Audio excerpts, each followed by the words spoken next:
Wow, this looks like a great drift corner here. Oh wow, yeah. On this episode, we have a sneak preview of the all-new Audi RS3, the baby RS. So up front, well, it doesn't look too different, but what really grabs your attention already is that we have a wider stance than the standard Audi A3. Underneath this, and of course, you'll have to wait a little bit longer until I can show you all of these interior details, but we still have that glorious 5-cylinder, 2.5 liter turbocharged petrol engine, a very unique 5-cylinder engine. It makes now 400 horsepower and 500 Newton meters of torque. That comes mated with a 7-speed dual clutch transmission.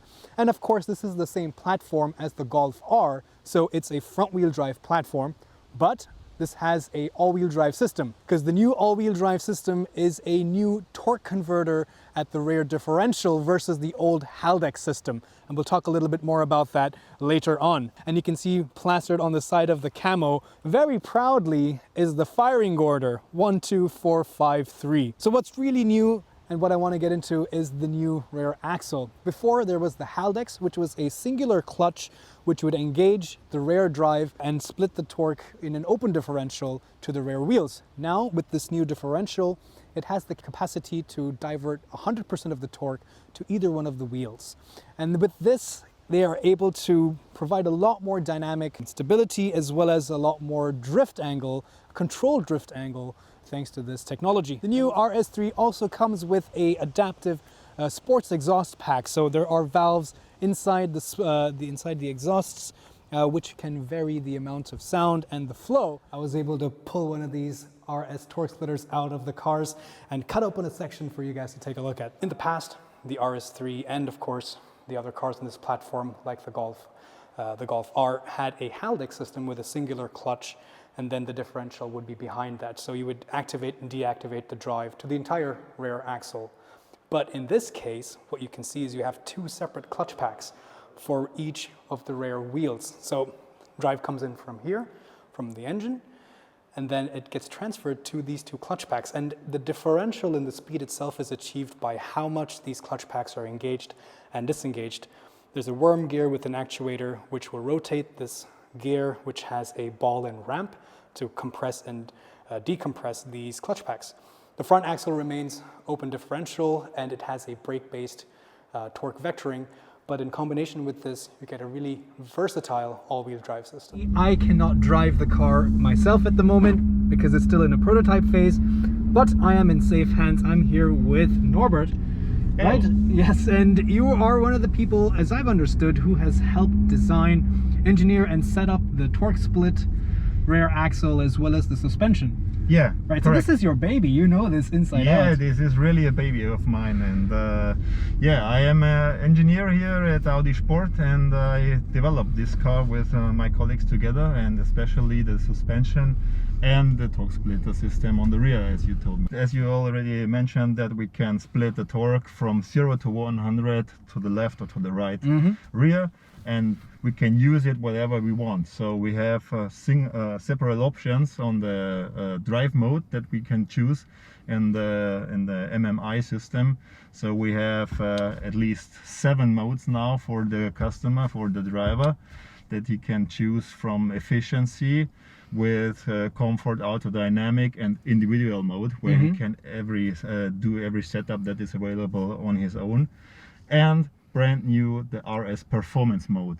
This mode is a mode especially made for the racetrack, for what is getting us the ability to get a very fast lap time. So the performance mode is more for traction and high-speed cornering. In this performance mode, we concentrated that the car is always neutral. So we have no understeer, we have a little healthy oversteer, but it's in general it's very neutral through the curves. I like how you said a little healthy oversteer. Yeah, sometimes it's a little healthier. That's good. So, and in this combination we have implemented a very new, brand new tire, a semi-slick tire for especially this mode. So with the Pirelli P0 Trofeo, it will work very good. Fantastic. So it's optimized for this tire. So one big thing is, as we can see now, with our dual clutch system on the rear, we have the ability already to get this torque. Even now we can already fix everything now in the stand. So we have the ability for launch control, and in this launch control we make the 0 to 100 in 3.8 seconds. 3.8, which faster than the last one. Is 0.3 seconds faster than the last one, and now we are best in class with this. Nice. So let's see what we have here now. First time is a new digital cockpit, right? new digital cockpit, and we have now ignition lamps, shift lights. Shift lights, yeah, where we can.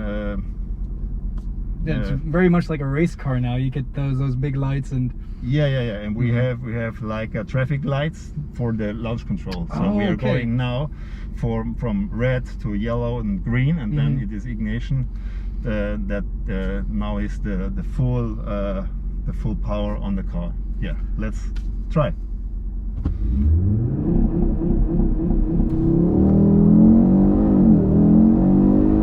Whoa! Oh wow! As you see now with this performance car mode, yeah, there is no understeer. The car is very neutral behavior.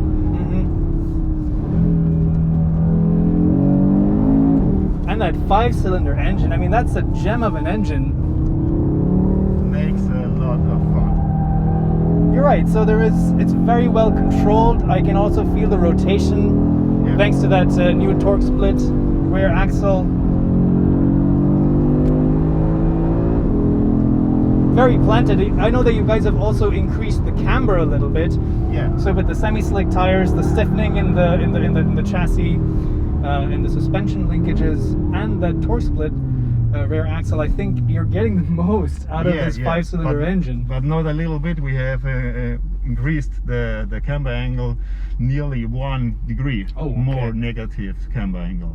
So great. This is very, very healthy for this kind of off-road. So now what I like to show you is, for example, the dynamic mode, which is as the before known dynamic mode.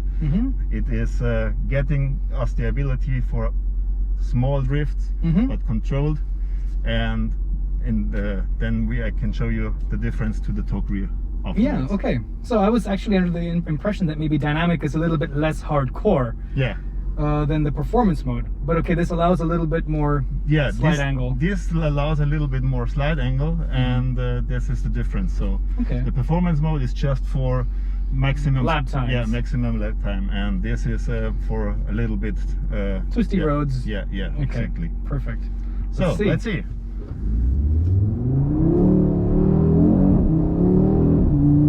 And what is the difference here is that we can not only make the car more agile, we can stabilize the car. Right. The torque splitter. Ah, I see, a little bit of that oversteer. Oh, a lot more of that oversteer. A lot more tire squeal too.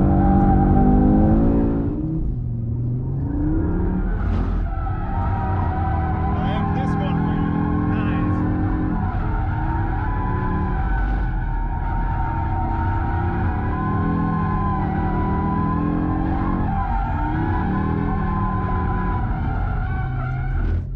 Nice. You make it look so easy.